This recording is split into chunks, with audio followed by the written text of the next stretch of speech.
Thank you very much. Let me say how glad I am to have been invited to share my thoughts with you. First of all, I'm not a theologian, and I know you are accomplished theologians, but I feel confident because I'm sufficiently curious to talk about God. And therefore, I believe that my thoughts, some of which you may not agree with and must not indeed agree with, speak to the same God. I've written a paper which will be distributed. It's more disciplined than what I will present in an eclectic fashion. But I'm acutely aware that I've been asked to talk about problems bedeviling Africa. But before I say that, lest it be that it is only Africa that has problems. It is not true. As I speak only yesterday in the United States of America, there is a state of emergency in the state of Texas. So there are problems in the United States. As I speak to you now, there is a war in Ukraine. So there are problems in Europe. As I speak to you now, there are tribal problems in Nagorno-Karabakh amongst the Azerbaijanis and Armenians. So there are problems in that part of the world because there is the tendency to assume in popular media that problems are only in Africa, completely untrue. And let therefore my presentation be understood in that context. We are speaking about Africa because we are in Africa and because we are focusing on the continent of Africa. When I came in, the devotion also said that there are diseases in Africa. True, but there are diseases everywhere. So let it be understood in that context. That said, and you being theologians of the Christian extraction, let it also be understood before I make my contribution that Christianity is a very young religion. It is a post-Christ religion. And I invite those who are present here to read the book that I love, written by Desmond Tutu, God is not a Christian. And I believe that God is not a Christian.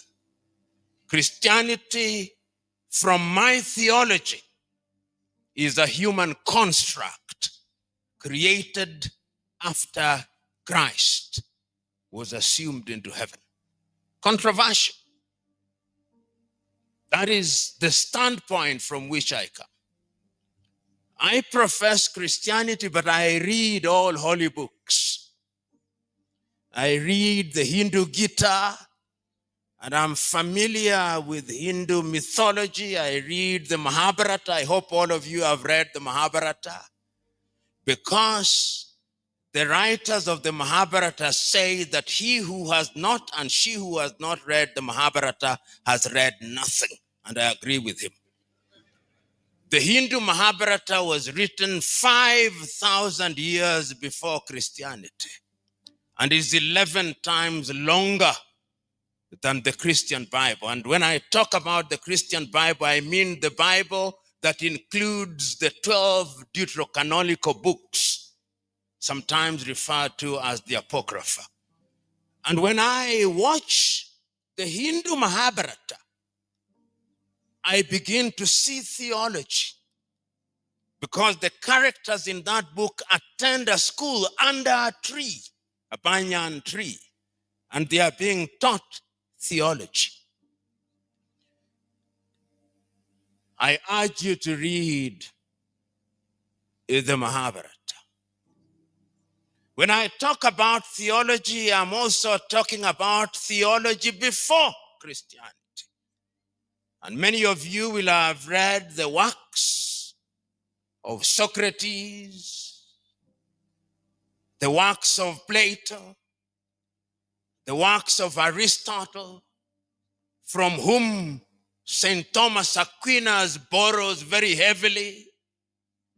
And that theology is also important because it is a theology that talked about gods, not God. That theology informed modern day Christian theology, and you are familiar with it as students of theology. When I talk about theology, I'm also talking about African theology. And those of you who are Africans will be familiar with the theology of Orunmila among the Yoruba peoples. Perhaps not documented, but that is also theology. Those of you, and many of you, are students of comparative religion. We must also be familiar with Islamic theology. So there is not one theology, there are theologies.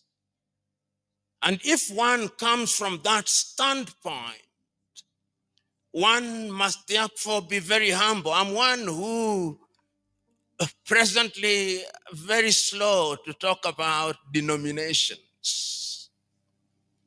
Catholic Church, Anglican Church, SDA Church, Methodist Church. Today, when you tell me I'm an Anglican, I resist it. Although I was baptized in that church. And that to me represents an enlightenment. I feel I'm becoming closer to God when I run away from organized denominations. Because organized denominations bottle God and confine him to a very small space to which he does not belong. And the danger of theology, therefore, is that in my Anglican church, sometimes I hear the priest saying, we are going to learn about Anglicanism. And I said, is that about God, that Anglicanism? We are going to learn about Roman Catholicism. Is that about God or Roman Catholicism? We are going to learn about SDA. Is that about God or SDAism? And many of us are caught in that whirlpool. Today, I dare say that one of the greatest problems that bedevils Africa is religion. It is one of the things that debilitates Africa. Africa now finds herself in a space where many believe, wrongly in my view, that all our problems will be solved through prayer and fasting. Wrong. The divine instruction, as I understand it, was go ye and subdue the earth, and by the sweat of thy brow thou shalt eat. There is no shortage in Kenya, even those of you who came from outside, who have seen many crusades in billboards in Nairobi, Kenya. When you travel across Africa, there is no shortage of individuals going by different names. Prophet, prophetess. And yet those of you who are students of theology will be told that the age of prophethood ended, some say with John the Baptist, some say with Micah, but they are prophetess and prophets. There is no shortage of apostles running around Africa producing rabbits out of hats in the name of fake miracles. There is no shortage of them. That is part of the African problem, but we do not want to confront it, particularly you theologians. You do not want to confront it. There is now a theology in Africa of making people feel good without making them good. That is wrong theology. It is unbiblical and is dangerous to Africa. Because the Bible that I read does not say it. The Bible that I read is specific and unequivocal. When I read the book of First Kings and I read the story of the prophet Elijah and his confrontation with Ahab and Jezebel, he says, bring forth the 400 prophets of Baal and the 450 prophets who are prophets of Asherah, and let them come to Mount Carmel, that we may know if God is God, let him be worshipped. And if Baal is God, let him be worshipped. Not to wait. Choose. And a choice is made. That is the Bible that I read. And I don't think it has changed, even if you have the American or the NIV or the King James. That one has never changed. So there is no equivocation in the Bible. It's about choice. The other Bible that I read is to be found in Joshua 24, and you'll be familiar with it. The last meeting between Joshua and the elders of Israel before he passes on at Shechem says, remember, before we crossed, before I called Abraham and Nahor from his father Terah, they worshipped other gods. And he narrates what he did to them and how he came into the land of the Amorites. And he tells them, choose you now whether you want to worship the gods that your fathers worshiped before they crossed the Jordan, or the gods of the Amorites in whose land you dwell. As for me and my house, I shall serve the Lord. No equivocation, clarity, choices being made. I read that. The Bible that I read also tells me in Matthew 24:24 that in the last day there'll be many Christs. They'll come, and they are coming now, many of them. They shall work wonders, and that they would even lead the very elect, but for divine intervention. That Bible I read, and I suspect you also read the same Bible. The Bible that I read in Paul's second letter to Timothy at 3 also tells me that in the last days there shall be a form of Christianity where people will be lovers of themselves, and they would cheat everybody just like Jannes and Jambres did to Moses in the desert. I read that Bible. I also read another Bible verse in the Bible, Romans 1:30, that people shall be lovers of themselves, and they will have committed all sins, and they manufacture new sins like LGBTQ. So nowadays I go to church and pastors are equivocating.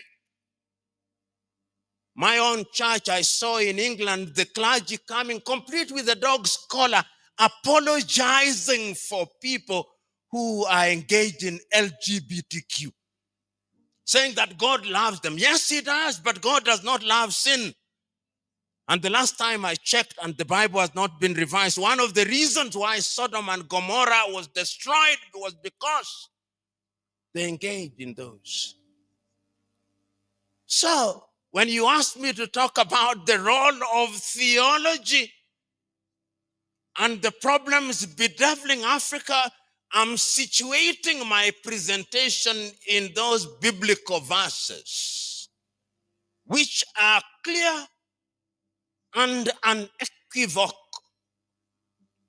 Africa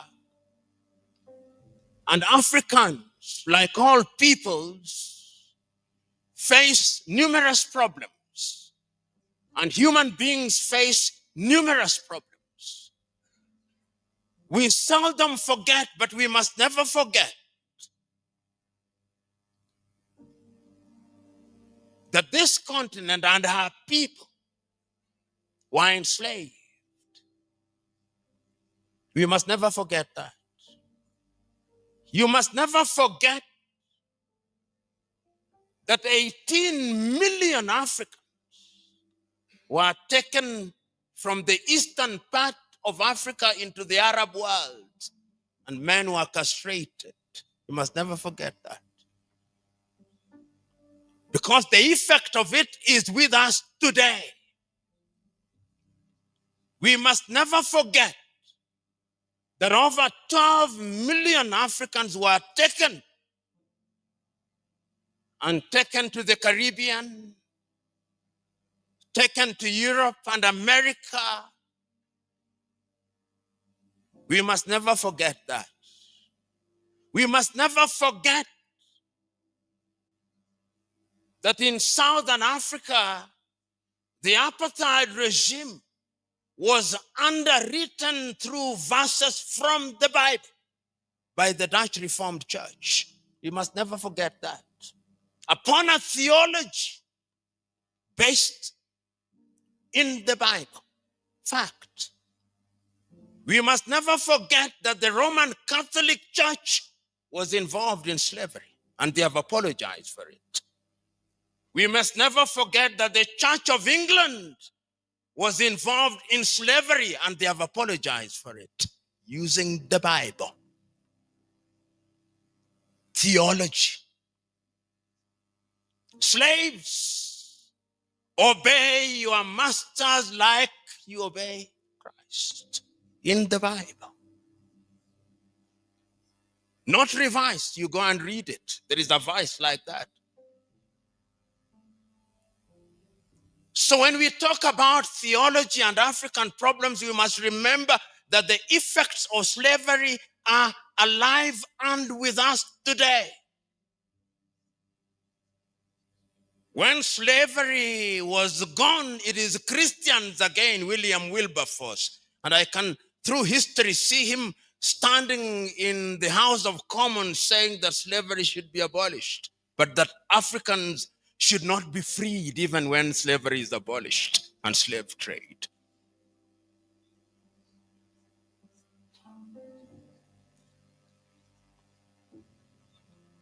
After slavery, colonization came. And as I speak to you, Europeans sat in Berlin in 1884 and 1885 and divided Africa into spheres of influence. Africa was a hunting ground, divided amongst the British, the Italians, the Dutch, the French, the Belgians, the Germans. And today we are in this assembly. I'm using English language which was imposed on us. And those of you who come from English-speaking countries, you referred to as Anglophone. Those of you who come from French-speaking countries, you are referred to as Francophone. And those from Portuguese are referred to as Lusophone. Soon there'll be Sinophone. We don't speak Yoruba. I'm not speaking Yoruba. I'm not speaking Kiswahili. There is no Kiswahili interpreter here. There are only French and Portuguese and English. Part of the African problem. We are confused. When my friend resisted their being called a perfect Frenchman, I could understand his anger. Because the colonial project was a dehumanizing and humiliating process. And religion and theology were at the heart of it. That is why when the European colonizer, we used to be taught in school is that the flag followed the cross. I went to Zanzibar, and a young man was taking me through the dungeons, and he showed me there was the school where they taught Africans that they may use them in their labor. There is the church that they touch their spirit, that they may be spiritually confused. And there is the hostel where they treated them that they may use them as labor. I'd never heard such interpretation. That is why when theology came, we were told that in order to be a Christian, you must be John or James or Joel. You cannot be Taiwo, no. That is not a Christian name. Christian name must be John, Joseph. Who said it? Whose theology is it? Who said that in order to be a Christian, you must be John? Who said it? That is jaundiced theology. That is racist theology. Because when you want to change a person, you give him your name. Those of you who have watched Roots will know this. Alex Haley's Roots. You capture Kunta Kinte, and in order to dehumanize him, you call him Toby. That is also theology. So, African problem is also colonization. So as we speak now, there are Nigerians here. There are Ghanaians here. There are Congolese, Democratic Republic of Congo, and then there is Congo, named after Ferdinand de Brazza, called Brazzaville. I look forward to the day they change Brazzaville's name. At least they changed Leopoldville into Kinshasa. This is the reality. This is part of the problem. The Democratic Republic of Congo will never know peace because of religion, Roman Catholicism, and colonization. These are the problems bedeviling Africa. And we never say it. King Leopold of the Belgians caused 13 million Congolese to be killed. Twice the number of the Jews that were killed by Adolf Hitler at Holocaust. But we have forgotten. We Africans have a short memory. But the Jews will never allow you to forget. Never, ever. But we Africans have forgotten. Part of the African problem is short memory, amnesia is part of our problem. And that is why we keep on repeating the same mistakes time and over. Colonization is part of the problem that affects Africa. Because after colonization ended, we have another thing called Neo-Colonization. And it is alive and well. That thing called Neo-Colonization is alive and well. And if you doubted whether it's alive and well, I want you to see what is happening in Guinea-Conakry. I want you to see what is happening in Niger. I want you to see what is happening in Burkina Faso.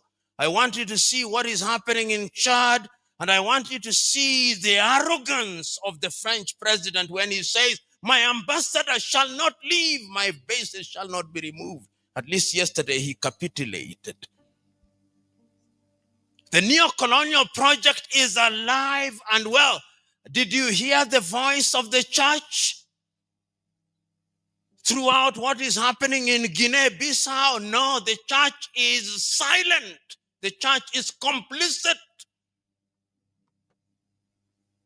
So when you talk about theology and what it can do, sometimes courtesy of theology, because you want to be good, you don't raise your voices.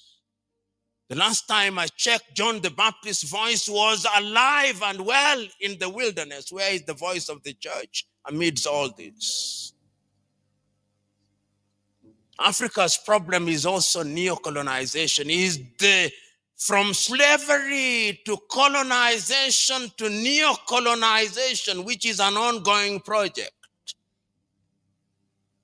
And Ghana's Kwame Nkrumah was right in 1965 when he said, the last stage of colonization is neo-colonization, and is alive and well. And we see it. Today, I tell Africans, because of neo-colonization, I'll come to what I think theology can do. Today in Africa, here in Nairobi, Kenya, if you want to buy something from a supermarket, you go to Carrefour, which is French. You want to buy fuel, you go to Total Energies or Rubies, which is French. You want to have your pizza, which is made by Kentucky Fried Chicken, which is American, you have it carried by Glovo, which is Spanish. If you want to have security, you have it by G4S, which is British. If you want your home guarded, is guarded by KK, which is Gardewald from Quebec.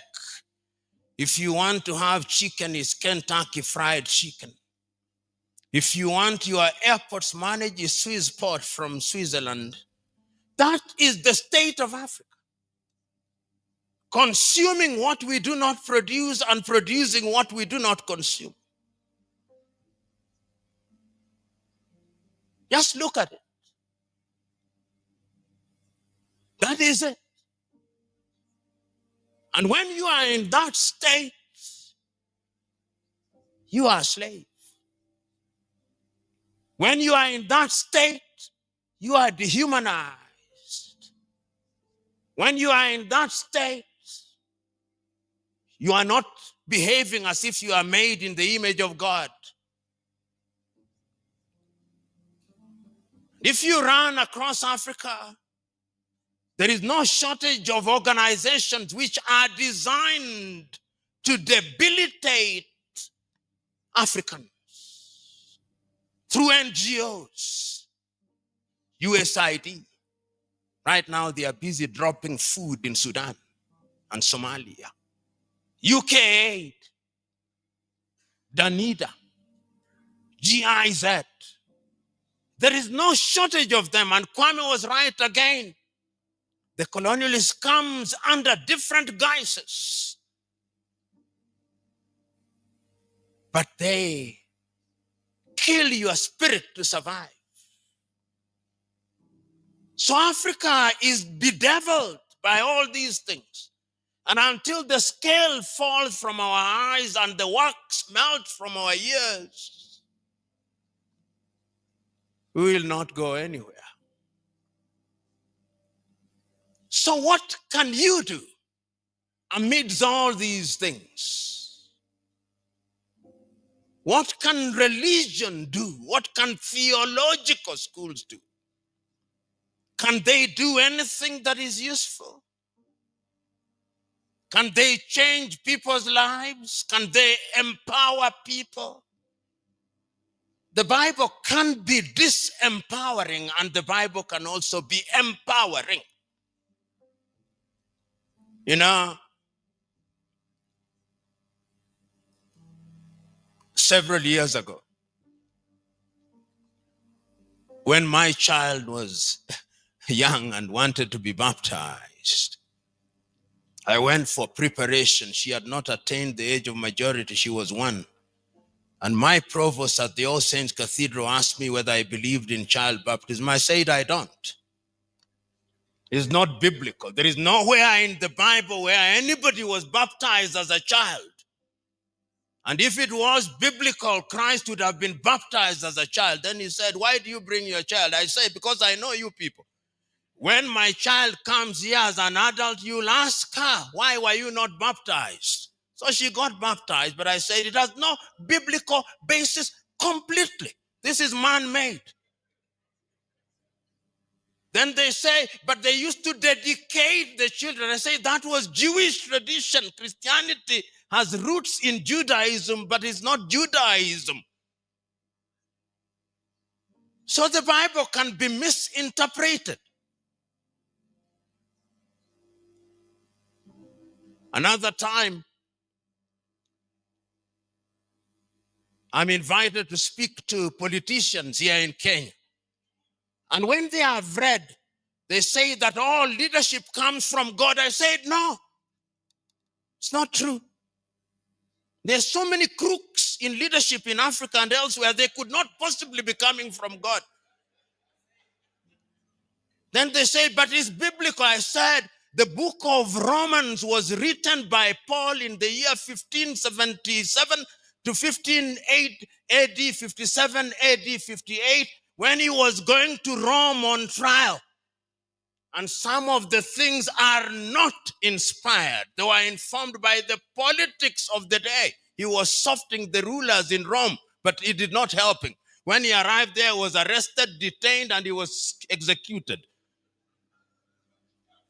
So it is not true that all these things are inspired. And if you read Rome and the book of Romans historically, you'll see that there are things that are Paul's own opinion.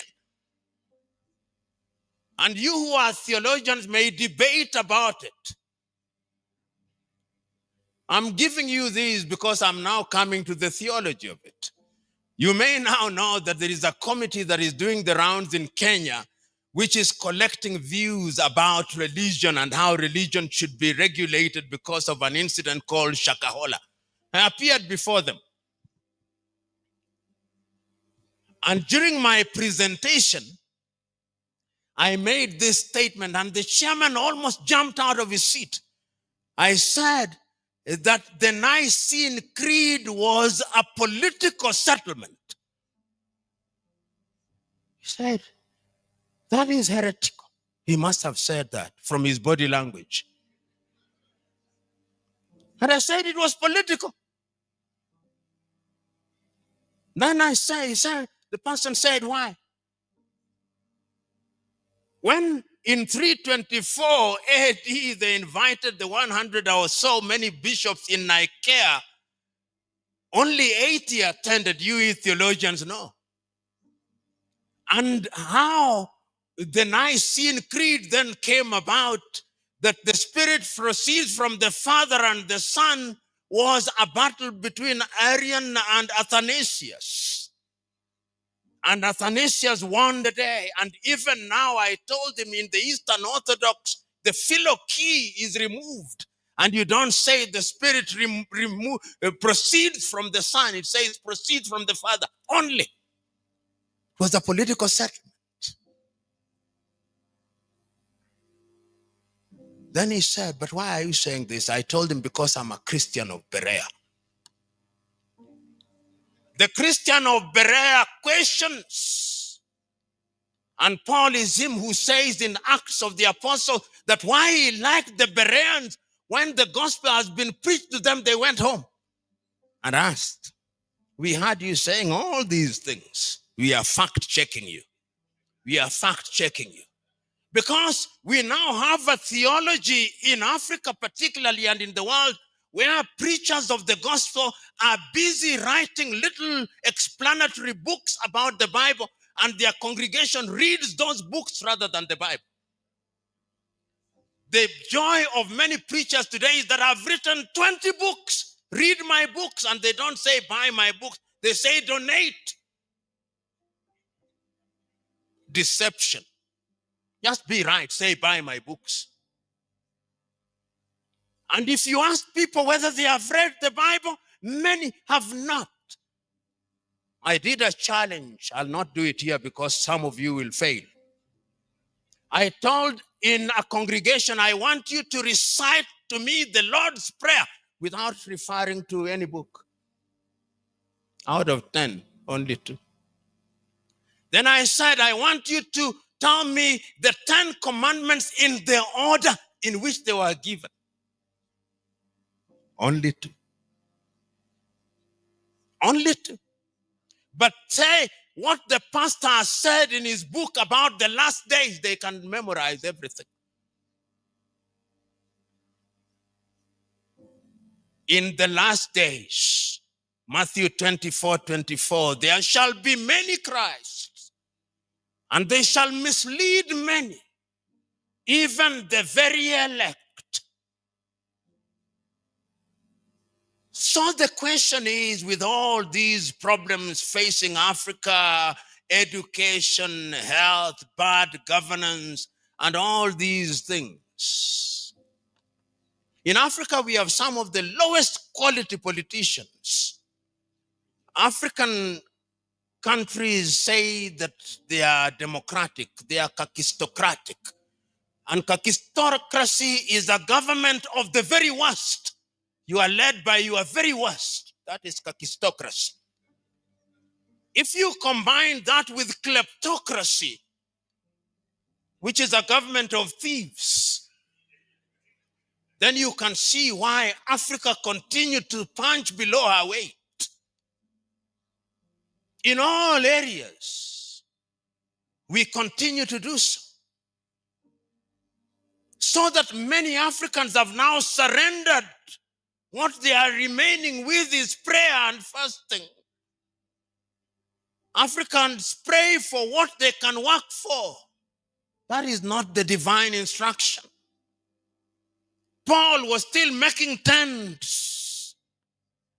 We must continue working. Faith and works.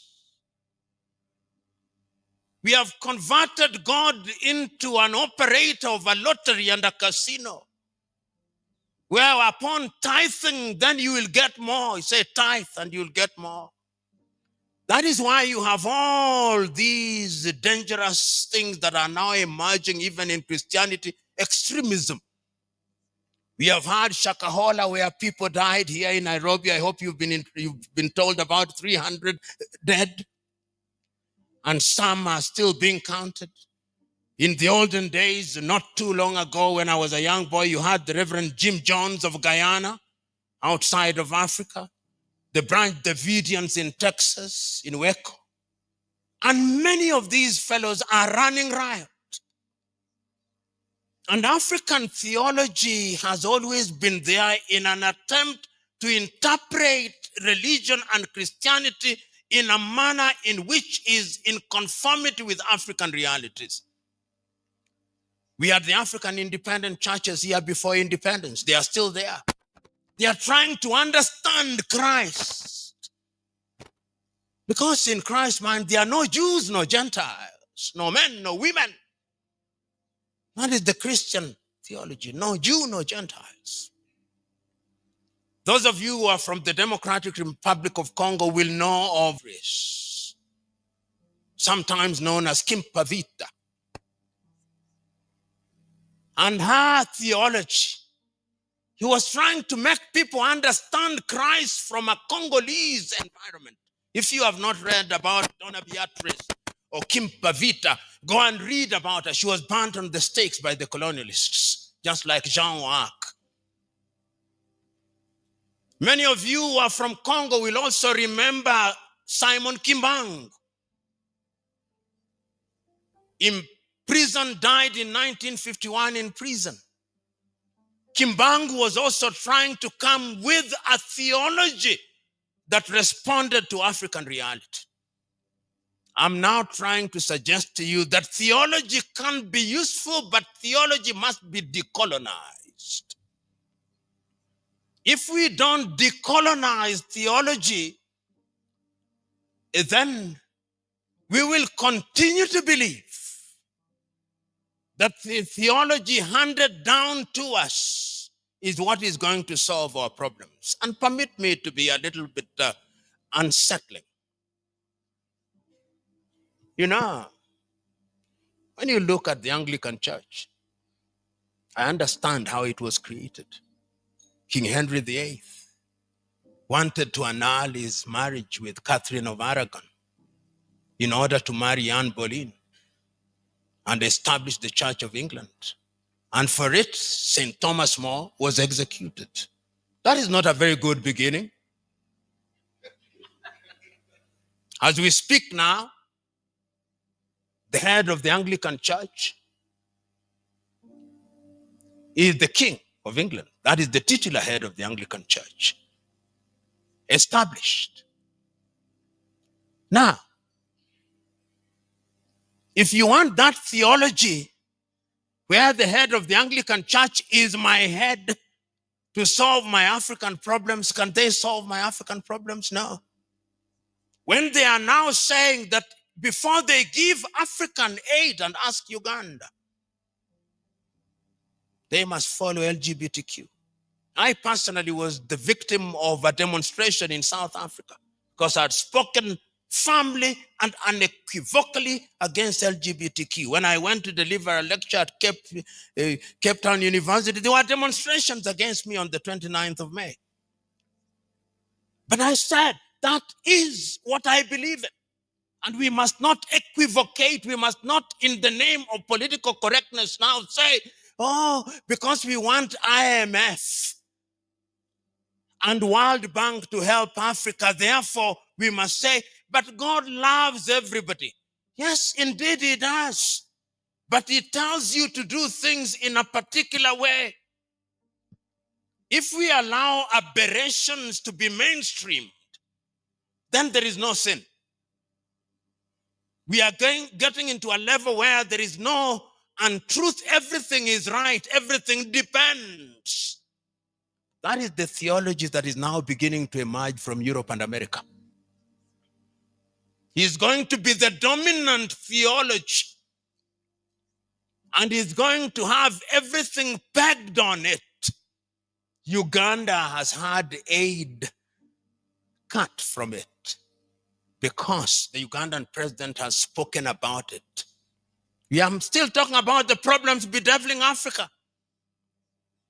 IMF is saying we are inclusive. It is the same people who came here in 1800s and gave us the penal code, which had some sex against the order of nature. That was the offense, sex against the order of nature. Now tell me, when did nature change? Yeah, tell me when nature changed. And we must say this whether people are angry or not. Because if we want to change Africa, we must not fear to speak the truth as we know it. Because if you fall for everything, there is a Kiswahili saying, mwachamila ni mtumwa. He who abandons his culture and traditions is a slave. There is another Kiswahili saying, say, jishinde ushinde, conquer yourself, that you may be a victor. Africans must make that choice. In order for all these problems to begin to disappear, we must re-examine our theology. We must ask ourselves what we are teaching in our theological schools. I know that many theological schools, when you still go there, they tell you, this is how theology started. It started before Socrates in Greece. The word theo means God. Then it came from Socrates. It was articulated much better by Plato in the Republics. Then it was articulated much better by Aristotle. Then it came to St. Thomas Aquinas. Then it came to Ambrose of Milan. Then it came to Augustine of Hippo. They'll tell you all that. No African. It's all Eurocentric. When you tell them there was a Runmila in Ile-Ife, they tell you that was a witch doctor, not a theologian. And you and me, whose education is Western founded, believe it, because that is your factory setting. So you must unlearn some of these things in theology. You must question. When you go to your theological, St. Paul's Theological College, United Theological College, who are the prime writers? The book that you say, this is the Locus Classicus that must be read by all theologians, all Eurocentric, all. How many theologians here are writing books? How many of you here have done a study on Simon Kimbangu? How many of you here have done a study on Donna Beatrice? Zero. You argue that Donna Beatrice was misled by the devil. You argue that Kimba Vita was misled by the devil. Who told you? Education. Miseducation of the Negro, Carter G. Woodson, 1933 in the United States. So, brethren, as I conclude, the time is now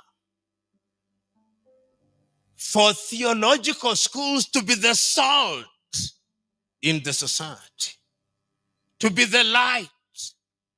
Otherwise, you are just but an ivory tower who is separated from the congregation by the pulpit. Sometimes when you are in the pulpit, do you ever imagine how distant you are from your congregation? That the pulpit actually isolates you.